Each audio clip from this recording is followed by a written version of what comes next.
what I would do as a young business owner or executive in 2026 who wanted to gain some conscious respect before even entering a meeting. Welcome to my virtual townhouse and my library, where we're going to talk about business today. So this is a new podcast, or you can call it whatever you want. It's just voice notes like we're having a phone call, or you're coming over for a coffee to just talk business or life at my desk in between work sessions. And that's all I want to do with this. There's not going to be any guests. There's not going to be anything else but you and me having a conversation. I am more interested in you and your questions than talking to other entrepreneurs, because I can summarize it for you in a more tangible and digestible way than listening to entrepreneurs talking with each other, because then we're focused on each other instead of you. And I rather focus on you. So these are going to be quick tips, but these are scientifically proven to change the perspective of how people see you. And this is an instant, almost like animalistic response. So even if you don't like these answers, it's not what you want to do. This is not what you want to do or not to do. This is, if you want to have this power, here's how to do it. 1, wear lipstick, not lip gloss. Lipstick is for executives who care about looking presentable and value classic elegance and manners. Glittery lip gloss is for young women seeking attention from boys. Do not sexualize yourself at work. It doesn't work for anyone. It's not going to give you any type of respect. It will actually diminish words. And it doesn't matter if you like it or not. This is just how humans work. Wear shoes with heels that make sound. So imagine that you're sitting in a conference room and you're waiting for a group of people to arrive. First, someone arrives in sneakers. You don't hear them, and then suddenly they just show up at the door, they're out of breath, and they sit down and they start like fiddling with their backpack. The next person, you can hear the rhythm in the corridor before you even see the person. You will instantly assume there's a leader coming into the room, because that power of the sound, we're so emotionally in tune to sound, it's gonna sound almost like a military leader coming into the room. You know how you hear like a platoon and their rhythms, you instantly associate that with power. And it's also another part of it. You're not trying to be silent and unseen. If you have heels or shoes that make sound, and works for men and women, you will be assumed to be a leader and that you're confident and ready to take space. You're not going to excuse your presence in the room. You're portraying to them that you are not someone to ignore. And ways you can do this is with high heels, for example. You can also use boots that has like a riding boot heel, and any type of shoe, leather shoes preferably, that has a firm sole. And you'll hear this if you try shoes in the store. It's so effective. It literally changes how people sit in the room. I've tried this, and the difference is like staggering. Next part is you have a pre-made agenda and take notes on all decisions, asking for information on agreed decisions to make your notes clear, which shows that you're interested in actually taking decisions in the meeting. You're not a passive viewer or a bystander. And it also shows that you will remember the decisions taken. Even if it's not your meeting, you should have your own notes and the agenda for the meeting prepared. And if your leader, the one who is holding the meeting, didn't give you an agenda, you email them beforehand and ask for the agenda so you can set this up. And that shows them that you're here to get results and you care about the information. It shows respect for the person holding the meeting. And it also shows that you want to collaborate. You're here to work with them. You're not just here to spectate.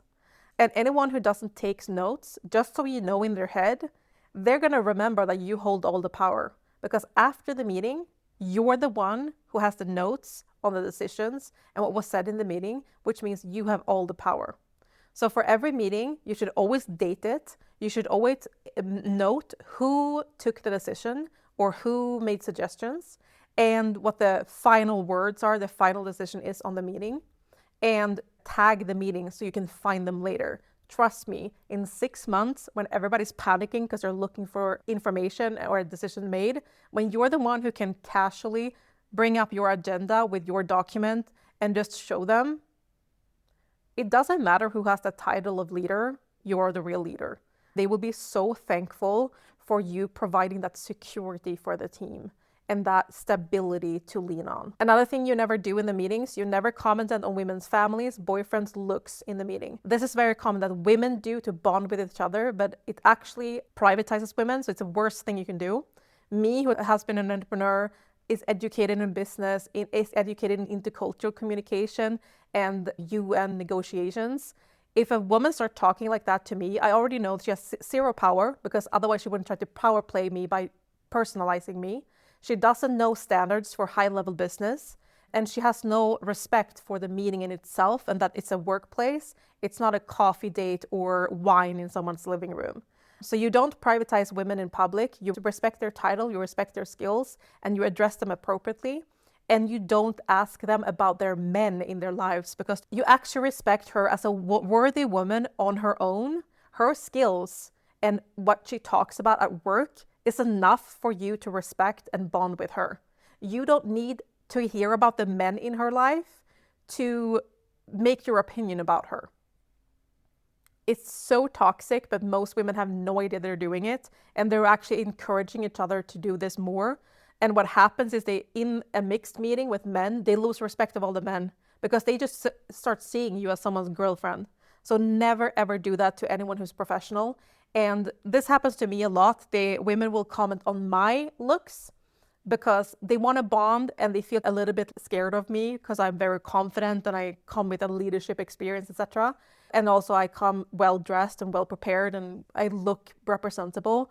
So they will want to comment because sometimes they're just curious. They see someone coming with like proper lipstick, proper bags, come prepared. It's like nice notebooks. They become curious. And this is the way they've been taught to socialize because they haven't been taught business etiquette. So when they do that to you, you're the receiver, you just say very politely and sincerely, thank you for noticing. And then you move over to agenda. So move away from the topic. And if they ask you about your husband, your boyfriend, etc., here's what you're going to respond very simply. I don't talk about my private relationships in professional settings. That's it. That's all you need. Say thank you, move on. And if they keep going with other women in the group, you just say, can we get back to the agenda? I'd like to go back to the agenda. Now we're going back to the agenda, depending on your role. So these are the instant steps that they look subtle, but it makes your role in that group. And it's very effective on both men and women. But with women, you usually have to control the agenda like that, while with men, you control it in a different way. For example, how men will usually privatize you is that they will address you with your first name and everybody else with their title. In that case, you simply correct them. I'm not Carol to you, I'm a Mrs. Smith. That's it. And you don't even mention it again. You just keep on going. Or if they talk down to you or they talk over you, you just say, excuse me, I'm still speaking. And then you keep going. Always use manners to your advantage, because whoever has the lowest level of manners is always a losing part in any situation. They lose long term because people remember the ones who were respectful and the one who wasn't respectful. No matter who's right or wrong, the one who was respectful holds the long-term power, and you always want the long-term power and trust. The person who is disrespectful will lose trust. If you keep your manners, you will not. And it's better to say less in those situations and move on. And if someone tries to disrespect you and they try to agitate you, you just go quiet and just look at them and let them do their thing. But don't argue with them, because you don't argue with someone who's disrespectful. You just tell them the rules and then you move on. So these are my tips. And I look forward to seeing you on in lipstick with the power heels. And like I said, if you're a man, this is one of the reasons why you should always wear a suit and always wear proper dress shoes, because those dress shoes, those are the same effect as women in heels. People hear you coming. You're not the silent, slouchy type. You arrive. You don't walk in. And I want you to think about that, how that differs. You actually improve the meetings when you do this. And that's the thing too I want you to understand. This is not about having power over other people. This is about having better work meetings. When you show up like this as a leader, you actually encourage the rest of the team to show up in a better way. And I can tell you from experience, I'm always the one who takes notes because I've been a leader for too long and it's been my own company, so I'm very responsible and I know this effect. Because I take notes, there's two things that happen. One part start depending on my notes to do their job. So they come to me and actually share things with me, which actually gives me more information and I can give better advice and solve problems. And the other parts start taking notes too. They start matching my level. And that gives me instantly insight into who is a doer and who needs support to be able to do their job. None of them are wrong or right. It's just different personality types and different needs.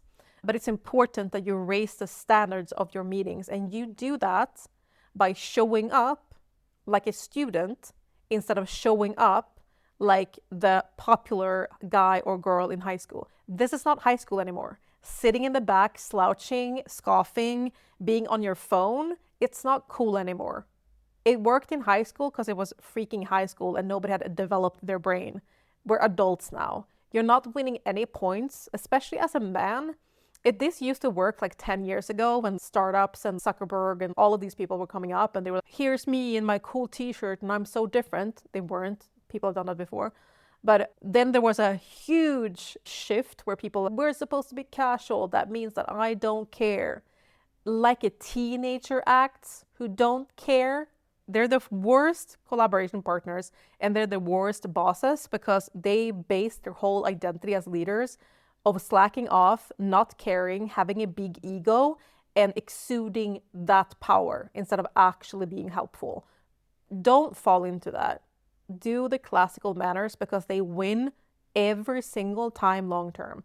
All of these trends and stuff that happens in between, power through them because it don't matter. Every time you do that, you'll lose long-term power. I hope this helps. Thank you so much for having a coffee with me and talking about this. My name is Rhodin. I am an entrepreneur and a business owner and a public speaker and a published writer. And I've been doing this for 20 years and I love sharing the real conversations that goes on behind closed doors. The things you can't chat GPT prompt yourself to. I love having real discussions about goal setting, life, standards and ethics, business values, how to build long-term trust in business and private relationships, and how to have a generational mindset, old school generational thinking, where you're building for your future generations. Having that mindset will shift everything in your life. We're too short-sighted as a society right now, where everything goes in cycles of 4 years, 3 years, and it's not working for us. It really isn't. And in terms of stability for your life, to have joy and freedom, generational mindset is the only thing that works. And I want to bring you along on that journey. I recommend reading my article on my Substack called Generational Mindset, which is my philosophy that I made up through research that I happened upon in a completely different context. I'd love for you to read it and say what you think in the comments because it has redefined the way I think about life. And I'd love to give you that experience as well.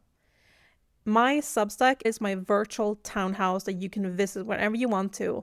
My home address on the internet is shumeirodin.substack.com. That's where you find all of my videos, my podcasts, my articles, all of my methods written out that you hear in the podcast. They're all there. One place to find them all. That's the 3 places that you want to talk to me there. I really encourage you, have real conversations with me. I'm not interested in likes. I'm not interested in being spammed with emojis. I'm interested about hearing your progress. I want to hear your opinions and your thoughts and your ideas and your philosophies around life and goal setting and business and executive roles and relationships and all of it. That's what I'm interested in. So dare to have real conversations. Show up for yourself. I'd love to have you there. If you want to improve your life, you're welcome. Literally, this is all I talk about, even in my private life. This is literally what I do when I sit on the couch with my friends. We talk about this stuff. And I just want to invite you to the conversation. I hope you do something that gives you progress today, that makes you feel confident and really thankful for your life. I'm very thankful for mine. and I'll see you next week.